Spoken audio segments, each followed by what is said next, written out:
दोस्तों, आप सभी ने दोस्ती की कई सारी कहानियां पढ़ी होंगी, लेकिन आपने ऐसी कहानी आज से पहले कभी नहीं पढ़ी होंगी। सच मानिए, यह कहानी सीधे आपके दिल को छू लेगी। मैं आपसे वादा करता हूं कि इस कहानी को सुनने के बाद आपको अपने पुराने दोस्त की याद जरूर आएगी। तो चलिए शुरू करते हैं। दोस्तों, एक लड़का एक दिन अचानक से अपने दोस्त के घर पर गया।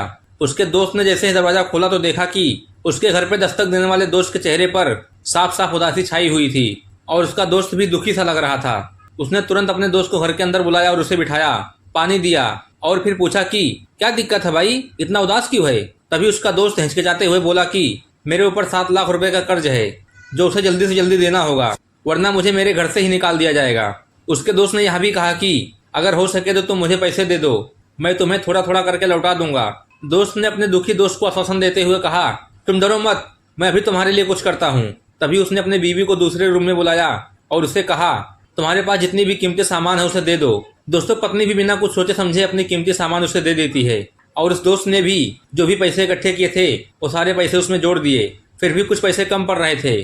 तभी उसने अपने रिश्तेदारों को फोन कर बचे हुए रकम को इकट्ठा किया और 7 लाख रुपए उसे जुटाकर दे दिए। दोस्तों, पैसे मिलने के बाद जो दोस्त दुखी होकर अपने दोस्त के घर पर आया था, अब वो खुशी खुशी वहां से लौट रहा था। मगर जिस दोस्त ने उसकी मदद की थी, उसके जाने के बाद वो फूट फूट कर रोने लगा। उसे ऐसा रोता हुआ देखकर उसकी पत्नी ने उसे चुप कराने की कोशिश की, पर वो फिर भी जोर जोर से रोता रहा। तभी उसकी पत्नी ने उसके रोने की वजह जानने का प्रयास किया। उसकी पत्नी को लग रहा था कि उसने अपने रिश्तेदार से उधार लिया है, इसलिए वो रो रहा है। लेकिन दोस्तों, बात कुछ और ही था। अपने पति की रोने की वजह जानकर पत्नी भी अचंभित रह गई। उसके पति ने उससे कहा कि मैं एक अच्छा दोस्त बिल्कुल नहीं हूँ, क्योंकि मेरा दोस्त इतने कष्ट में था और मुझे पता भी नहीं था। अगर वो मेरे घर पर मदद मांगने नहीं आता तो मुझे कभी पता भी नहीं चलता कि वो इतना दुखी है।